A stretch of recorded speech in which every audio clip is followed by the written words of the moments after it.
Hello everyone, मैं Ravinder. Applied mechanics की unit number 5 को आज स्टार्ट करते हैं, जिसका नाम है गुरुत्व केंद्र, सेंटर ऑफ ग्रेविटी। तो सीजी होती क्या है? किसी पिंड का ये वह बिंदु होता है जिस पर उस पिंड के समस्त कणों का भार निर्भर करता है, सीजी कहलाती है। ठीक है, तो सीजी यानी सेंटर ऑफ ग्रेविटी या सेंटर ऑफ मास भी इसको बोलते हैं। ठीक है, तो ये किसी पिंड का वह बिंदु होता है जिस पर उस पिंड के समस्त कणों का भार निर्भर करता है, गुरुत्व केंद्र कहलाता है। तो गुरुत्व केंद्र के बारे में अगर मैं बात करूं, एक एग्जाम्पल मैंने ले लिया है। माना कोई ये पिंड है जिसका द्रव्यमान m है और ये छोटे छोटे कणों से मिलकर बना है। जिस जो कण हैं उनके द्रव्यमान कुछ इस तरह से हैं। ठीक है, तो यहाँ पर ये जो पिंड है, इस पिंड का एक कहीं पर सीजी होगा और वो सीजी इस पिंड के बाहर भी हो सकता है, पिंड के अंदर भी हो सकता है। ये निर्भर करेगा उस पिंड की आकृति क्या है, उसकी शेप क्या है, इस चीज पे डिपेंड करेगा। तो यहाँ हम आगे एग्जाम्पल में इस चीज को देखेंगे कि सीजी कहाँ कहाँ होती है। उसके पिंड के अंदर भी हो सकती है, पिंड के बाहर भी हो सकती है। यहाँ मैंने मान लिया है कि सीजी यहाँ पर है और इस पॉइंट पर जो पिंड है उसके सभी कणों का भार निर्भर कर रहा है। तो यहाँ पर अगर मैं बात करूं कि इसको अगर मैं सम कर दूं, क्या कर दूं, m1 यहाँ पर मैं सम कर दूं। ठीक है, तो मैं कह सकता हूं m1 plus m2 plus m3 सबको जोड़ दूं, m3 प्लस ये अप टू, तो ये मेरे पास क्या हो जाएगा, सिग्मा m कह सकता हूं कि सिग्मा स्मॉल m हो जाएगा और इसकी वैल्यू क्या होगी, कैपिटल m के बराबर हो जाएगी। कैपिटल M बराबर सिग्मा m, है ना।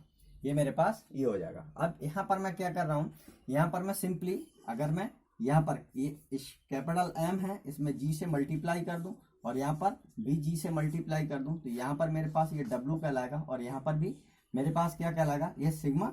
इसको अगर मैं ब्रेक करना चाहूँ तो ब्रेक कर सकता हूँ, ऐसे कह सकता हूँ कि इसका मतलब क्या है, मेरे पास M1 G plus M2 G plus M3 G plus M4 G, कुछ इस तरह से। तो मुझे पता लग गया कि क्या है, जो भार है किसी पिंड का, मतलब द्रव्यमान है, वो द्रव्यमान ही भार कहलाता है। द्रव्यमान ही भार कहलाता है। क्यों? क्योंकि किसी पिंड पर ग्रेविटेशनल फोर्स लगता है या पिंड के कणों पर एक गुरुत्वाकर्षण बल लगता है जो पृथ्वी की केंद्र की ओर लगता है। तो यहाँ पर मैं मान लीजिए कि अगर m मेरे पास किसी कण का द्रव्यमान है तो इस पर एक ग्रेविटेशनल फोर्स लगेगा जो कि डाउनवर्ड होगा और वो फोर्स क्या होता है, इस पिंड के भार के समानुपाती या इस कण के भार के समानुपाती होता है। तो यहाँ पर हम कह सकते हैं कि मेरे पास m और यहाँ पर कांस्टेंट हटाया, गुरुत्वाकर्षण नियतांक लगा देंगे तो F बराबर mg हो जाएगा। इसी को हम क्या कहते हैं, भार। W बराबर भी mg होता है। ठीक है, तो यहाँ पर मैं इसको फाइनली ऐसे लिख सकता हूँ कि small W1 plus W2 plus W3 plus up to and so on, है ना। तो आपको ये समझ में आ गया कि गुरुत्व केंद्र क्या होता है। गुरुत्व केंद्र, सेंटर ऑफ ग्रेविटी, ये एक पिंड है कोई भी, तो उस पिंड का एक ऐसा पॉइंट होता है जिस पर उसके सभी कणों का भार निर्भर करता है। तो इसका आपने एग्जाम्पल भी देखा होगा, उदाहरण मैं बता दूं आपको। जैसे क्या, कोई बहुत सारे ट्रक हैं, बड़े बड़े ट्रक, और जो ट्रक होते हैं वो लोडेड होते हैं भूसा से, भूस से, जो भूसा होता है उससे लोडेड होते हैं, और या फिर किसी और चीज से लोडेड है, कोई हल्की चीज गत्ता वगैरह उसमें भरा हुआ है। तो कभी कभी क्या होता है, वो रोड पर पलट जाते हैं। तो पलटना क्या होता है, पलट क्यों जाते हैं, क्योंकि उस समय उसका जो गुरुत्व केंद्र है वो उसके सेंटर से बाहर हो जाता है, तो इसलिए रोड से वो पलट जाता है। हमको अगर कोई इस तरह का लोड भरना है किसी ट्रॉली में या फिर मतलब ट्रक में भूसा भरना है, तो जो टेक्नीशियन होते हैं, जो इंजीनियर होते हैं, वो अगर उस ट्रक को लोड करें तो लोड करते समय पे इस बात को ध्यान रखते हैं कि इसका गुरुत्व केंद्र मेंटेन रहे।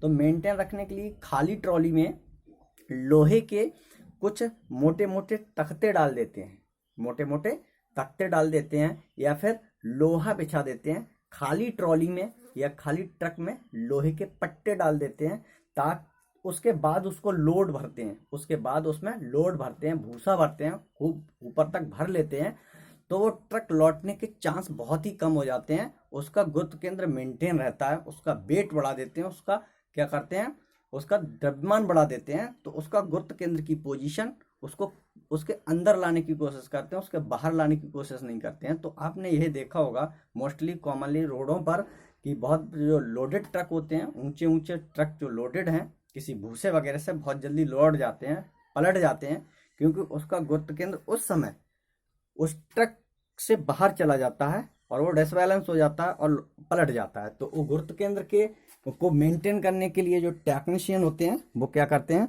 उसको उसके अंदर लाते हैं। अंदर लाने के लिए क्या करते हैं, उसमें लोड भर देते हैं। लोड मतलब लोहा वगैरह कुछ भर देते हैं और उसके बाद उसको लोड करते हैं। ठीक है, तो लोड करने से क्या होता है, उसका गुरुत्व केंद्र उस वस्तु के या उस ट्रैक्टर के उस ट्राली के अंदर आ जाता है। ठीक है, तो ये चीज़ें कुछ हैं। ठीक है, ये कुछ चीज़ें आप नोट कर लेंगे, मैं इसको आपको अभी दिखा दे रहा हूँ यहाँ पर। ठीक है, तो इससे आप थोड़ा सा पॉज करके नोट कर लें, आपके काम कुछ आ जाएगा। और अगर मैं बात करूँ, ठीक है, गुरुत्व केंद्र को, तो गुरुत्व केंद्र मैंने बताया कि ठोस वस्तुओं की अभी बात की, द्रव्यमान वाली वस्तुओं की बात की, कोई पिंड है जिसका द्रव्यमान माना। ठीक है, तो मैंने गुरुत्व केंद्र कह दिया। अगर कोई वस्तु ऐसी है जिसके पास द्रव्यमान ही नहीं है, कोई ज्यामितीय आकृति है, ठीक है, आकृतियों में क्या होता है, द्रव्यमान नहीं होता, क्षेत्रफल होता है, तो उनका गुरुत्व केंद्र हम ना कह के वहाँ पर हम उसको सेंट्रॉइड कहते हैं। सेंट्रॉइड मतलब उसको हम ये कहते हैं कि उसका गुरुत्व केंद्र सेंट्रॉइड कहते हैं, गुरुत्व केंद्र को ही सेंट्रॉइड कहते हैं, नहीं उसको हिंदी में बोलते हैं परिकेंद्र। तो जो आकृतियाँ होती हैं, ज्यामितीय आकृतियाँ, तो उसका गुरुत्व केंद्र हम नहीं निकालते हैं, उसका क्या निकालते हैं, परिकेंद्र निकालते हैं, उसको हम सेंट्रॉइड कहते हैं। चीज़ एक ही होती है, बस ठोस वस्तुओं में हम क्या करते हैं, जो उसका मास होता है ठोस वस्तुओं का, और ज्यामितीय आकृतियों पे क्या होता है, द्रव्यमान होता है, मतलब ज्यामितीय आकृतियों में क्षेत्रफल होता है। तो द्रव्यमान को क्षेत्रफल से रिप्लेस कर देते हैं और हमारे पास कुछ नहीं। ठीक है, तो वो चीज़ सेम ही है। आगे इसमें देखते हैं, एक छोटा सा डेरिवेशन है, आगुणों की विधि द्वारा समतल आकृतियों का गुरुत्व केंद्र ज्ञात करना। ठीक है, गुरुत्व केंद्र या केंद्र किससे, आगुणों की विधि से समतल आकृतियों का, या फिर ज्योमेट्रिकल हमारे पास कोई शेप है उसका हमें केंद्रक फाइंड आउट करना। तो यहाँ पर मैंने मान लिया एक्स वाई कोई प्लेन है। ठीक है, इस प्लेन में ये मेरे पास कोई ज्योमेट्रिकल आकृति है, कोई एक आकृति है जिसका टोटल क्षेत्रफल ए है। ठीक है, इसका क्षेत्रफल क्या है, टोटल जो आकृति है इसका क्षेत्रफल ए है, और इसका सीजी मान लिया कि यहाँ पर है। तो इस पर अगर ठोस वस्तु होती है तो उसका टोटल द्रव्यमान उसकी सीजी पर लगता है, काम करता है। ठीक है, अगर आकृति कैसी है, ज्योमेट्रिकल, ठीक है, कोई आकृति है उसके पास द्रव्यमान नहीं होगा, उसके पास सिर्फ क्षेत्रफल होगा, तो उस ज्योमेट्रिकल आकृति का टोटल क्षेत्रफल उसके सीजी पर यानी पर केंद्र पर काम करेगा। ठीक है, तो वहां पर हम क्या लेते थे, द्रव्यमान, उसको रिप्लेस हमने किससे कर दिया, क्षेत्रफल से। ठीक है, और कोई दिक्कत नहीं है यहाँ पर। तो यहाँ पर हम क्योंकि इस चैप्टर में पूरा का पूरा डील करेंगे ज्यादा से ज्यादा किसके साथ, आकृतियों के साथ, तो इसलिए मैं डेरिवेशन आकृति वाला बता रहा हूँ। और अगर आप इसको ठोस पिंड मान लोगे तो इसका द्रव्यमान m मान लो, तो इसका टोटल द्रव्यमान m इस पॉइंट पर लगेगा, बात एक ही है। तो यहाँ पर मैंने क्या एक आकृति ले ली जिसका टोटल क्षेत्रफल क्या है, a है, उसकी सीजी पर लग रहा है यहाँ पर। तो यहाँ पर कुछ मैंने एजम्पशन माना है, मान लीजिए कैपिटल A बराबर A1 A2 A3, मतलब ये जो पिंड है वो छोटे छोटे कणों से मिलकर बना है। मान लीजिए A1 ये है, तो A1, अब मैंने ये जो, हाँ यहाँ पर मैंने ये मान लिया कि CG है, यहाँ पर है CG, इसकी ये पॉइंट क्या है A है, मतलब CG पॉइंट है जिसका टोटल क्षेत्रफल A है, वो इस पॉइंट पर लग रहा है। इसके कोऑर्डिनेट देखें तो कोऑर्डिनेट यहाँ से यहाँ तक मैंने कह दिया x बार और यहाँ से यहाँ तक y बार। अब मैं फिर से इसको कह दे रहा हूँ कि ये पिंड छोटी छोटी आकृतियों से मिलकर बना है। इस पहली आकृति मतलब टुकड़ा एक छोटा सा सेक्शन है जिसका क्षेत्रफल A1 है, तो A1 का यहाँ से जो कोऑर्डिनेट होंगे वो क्या होंगे, x1। ठीक है, और ये एक मेरे पास क्या होगा, y1। और यहाँ पर मैं दूसरी एक आकृति एक मान लूँ कि ये मेरे पास क्या है, A2 है, तो यहाँ से यहाँ तक मेरे पास क्या होगा, x2 होगा। ठीक है, और यहाँ से यहाँ तक क्या होगा, ये y2 होगा यहाँ पर। ठीक है, ऐसे और भी होंगे, यहाँ पर मान लीजिए 3 कह दिया, A3, तो ये मेरे पास क्या हो जाएगा, x3 हो जाएगा, ये मेरे पास क्या हो जाएगा, x3 हो जाएगी ये डिस्टेंस यहाँ से यहाँ तक, और ये मेरे पास क्या हो जाएगी, y3 हो जाएगी। ठीक है, तो मैंने यहाँ पर क्या किया है, माना एक के केंद्रक के निर्देशांक ये मैंने मान लिए, एक के केंद्रक के निर्देशांक ये हैं, तो A1 के केंद्रक के निर्देशांक कितने हो जाएंगे, x1 y1, A2 के निर्देशांक इतने, A3 के निर्देशांक इतने, ऐसे और सारे हो जाएंगे। ठीक है, तो बस यहाँ पर हमने एजम्पशन कुछ लिए हैं। उसके बाद यहाँ पर हम स्टार्ट करते हैं आगुणों के सिद्धांत से। यहाँ पर मैं क्या कर रहा हूँ, मूवमेंट का प्रिंसिपल यूज कर रहा हूँ, यानी आगुणों के, ठीक है, सिद्धांत से। तो आगुणों का सिद्धांत हम यहाँ पर अप्लाई कर रहे हैं। तो आगुणों का सिद्धांत यहाँ पर वेरेगन थ्योरम एक्चुअली अप्लाई हो रही है। तो यहाँ पर मैं क्या कर रहा हूँ, ये सभी छोटे छोटे कण है। मैं क्या करता हूँ, मेरे पास फार्मूला होता है मूवमेंट निकालने का, एम इक्वल टू, या फिर मैं टॉ इक्वल टू कहूँ, बात कहूँ, ठीक है, या एम बराबर मैं कहूँ एफ इंटू डी होता है। ठीक है, तो ये मेरे पास एफ इंटू डी मैं जो ट्रीट करता हूँ वो यहाँ पर मेरे पास काम करेगा। किसी ठोस वस्तु के लिए मैं निकालूं तो उसमें क्या होता है, द्रव्यमान का मूवमेंट निकालते हैं तो वह एम ले लेते हैं, और इंटू डी तो द्रव्यमान का मूवमेंट हो जाएगा किसी पर्टिकुलर पॉइंट के अबाउट। और मैं अगर यहाँ पर बात करूं कि कोई क्षेत्रफल वाली आकृति है तो कौन से वाले पॉइंट्स का मैं मूवमेंट्स निकाल रहा हूँ यहाँ पर, तो यहाँ पर एम को हम रिप्लेस ए से कर देते हैं तो ए गुणे डी हो जाएगा। जो भी परपेंडिकुलर डिस्टेंस होगी उससे हम यहाँ पर मल्टीप्लाई कर देते हैं, तो यहाँ पर इस तरह से मूवमेंट निकलता है। ठीक है, तो यहाँ पर मैं क्या कर रहा हूँ, एक्चुअली में सभी का बाई अक्ष के परता मूवमेंट निकाल रहा हूँ। तो ए इसका मूवमेंट मैं निकालूंगा बाई अक्ष के परता। ठीक है, तो यहाँ से मुझे क्या चाहिए, ये डिस्टेंस चाहिए, तो मैंने ये डिस्टेंस ले ली x1, और किसका निकाल रहा हूँ, इसका निकाल रहा हूँ, इतना, यहाँ से यहाँ तक डिस्टेंस चाहिए। ठीक है, तो यहाँ पर मैंने वेरेगन थ्योरम एक्चुअली यूज की है, a1 x1 plus a2 x2 plus a3 x3, और ये सभी मूवमेंट, ये मैंने क्या, सभी क्षेत्रफलों का आघूर्णों का बीजगणितीय योग, ये छोटे छोटे क्षेत्रफल लिए ना, इन सभी क्षेत्रफलों के आघूर्णों का बीजगणितीय योग इस एक्सिस के अबाउट निकाला है। तो ये किसके बराबर होगा, वो बराबर होगा इस टोटल क्षेत्रफल के मूवमेंट के बराबर होगा उसी अक्ष के परता। तो यहाँ पर क्या होगा, a इंटू एक्स बार। इस बात को आपको बस ध्यान रखना है। तो यहाँ पर अगर हमने ये इतना निकाल लिया तो इसके बाद हम ऊपर जंप करते हैं। इसको मैं निकाल लिया तो ऊपर मैं यहाँ पर जंप करता हूँ, यहाँ से मैं निकाल रहा हूँ, यहाँ पर एक्स बार की वैल्यू निकालूंगा तो एक्स बार बराबर मेरे पास a1 x1 plus a2 x2 plus a3 x3, ठीक है, a3 x3 यहाँ पर होगा प्लस अप टू, और अपॉन में मेरे पास a आ जाएगा। तो यहाँ पर x बार बराबर मैं क्या कहूँगा, a1 x1 plus a2 x2 plus a3 x3 plus up to, और यहाँ पर ये a है, इसको मैं ब्रेक कर दे रहा हूँ, जो मैंने माना था a क्या है मेरे पास, ये है, a की वैल्यू ये है। ठीक है, तो यहाँ पर मैं इसको ऐसे लिख सकता हूँ, अगर सिग्मा में लिखना चाहूँ तो sigma a into x upon, मैं ऐसे लिख सकता हूँ सिग्मा a। तो ये आपको बस फार्मूला याद रखना है, इस फार्मूले की हमें जरूरत पड़ेगी आगे। और इसी तरह से हम क्या कर रहे हैं, एक्स अक्ष के परता सभी क्षेत्रफलों का आघूर्ण निकालते हैं, एक्स अक्ष के परता सभी क्षेत्रफलों का आघूर्ण निकाल रहे हैं। ठीक है, तो एक्स अक्ष के परता सभी क्षेत्रफलों का आघूर्ण निकालने के लिए बस यहाँ पर मेरे पास क्या हो जाएगा, वहां पर था तो मैं यहाँ पर क्या कर रहा हूँ, वाई बार इंटू ए इंटू वाई बार, ए इंटू वाई बार। ठीक है, बराबर क्या हो जाएगा, मेरे पास हो जाएगा a1, ठीक है, y1 plus a2 y2 plus a3 y3, ठीक है, अप टू ये।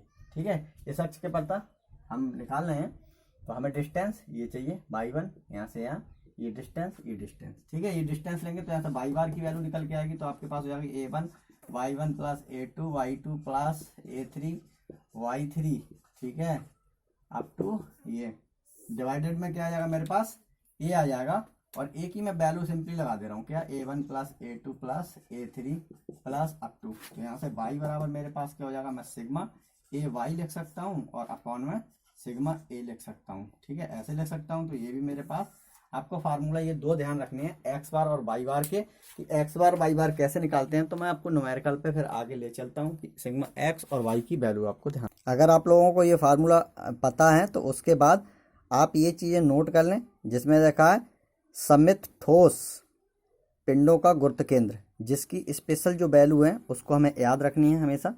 तो इनको आप नोट कर लेंगे कि क्या इसकी वैल्यू होती है। ठीक है, दूसरा यहाँ पर ये दे रखा है, इसको आप नोट कर लेंगे, इनके बगैर आप क्वेश्चन सॉल्व नहीं कर पाएंगे, ये स्पेशल आकृतियाँ आपको याद रखनी पड़ेंगी। ठीक है, तो इनको आप अपने नोटबुक में नोट कर लें। ठीक है, ये डिफरेंट आकृति हैं, इन्हीं की सहायता से हम क्या करेंगे, निकाल पाएंगे अपना ये CG, चाहे वो आकृति का हो या किसी ठोस पिंड का हो। तो अब तक पूरे लेक्चर में हम क्या कंक्लूजन पर पहुंचे, हम इस कंक्लूजन पर पहुंचे कि हमें सिर्फ CG फाइंड आउट करनी है। इस चैप्टर में थ्योरी आपको बिल्कुल भी नहीं मिलेगी, सिर्फ न्यूमेरिकल आएगा। तो न्यूमेरिकल के लिए ये डेरिवेशन और ये सब कुछ हमको बहुत ज़्यादा डिटेल में सॉल्व नहीं करना है, सिर्फ फार्मूला ध्यान रखना है। फार्मूला बस एक याद कर लो, किसी ऐसी आकृति का हमें CG निकालनी है जिसके पास सिर्फ क्षेत्रफल है, तो हम फार्मूला यूज करेंगे, क्या है, यह क्षेत्रफल यूज करेंगे, A1 x1 plus A2 x के साथ और y के साथ ये। और किसी ऐसे पिंड का हमें CG निकालना है, ठीक है, मैंने पहले बताया आकृति का जिसके पास क्षेत्रफल है, तो ये फार्मूला यूज करेंगे। ऐसे पिंड की हमको CG निकालनी है जिसके पास द्रव्यमान है, तो हम वहां पर द्रव्यमान का यूज करेंगे, ये फार्मूला यूज करेंगे। A1 की जगह पे क्या, m का यूज करेंगे, ठीक है, m के लिए यूज करेंगे।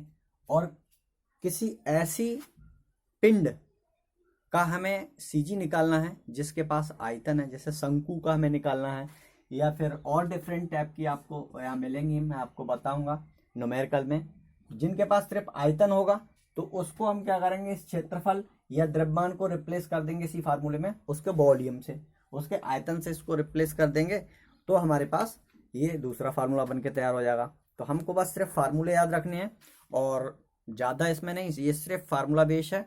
और हर एक आकृति की CG याद रखनी है, जो मैंने अभी पीछे आपको पिक्चर दिखाई थी, ठीक है, बुक की, किताब की दिखाई थी, उसको आपको नोट कर लेना कि आयत का CG कहाँ होता है, ठीक है, और आपका त्रिभुज का CG कहाँ होता है, तो वो आपको ध्यान रखेंगे, आप न्यूमेरिकल सॉल्व तभी कर पाएंगे। न्यूमेरिकल में आपको दिक्कत नहीं आएगी, ये मैं सारी चीज़ें अभी आपको बता।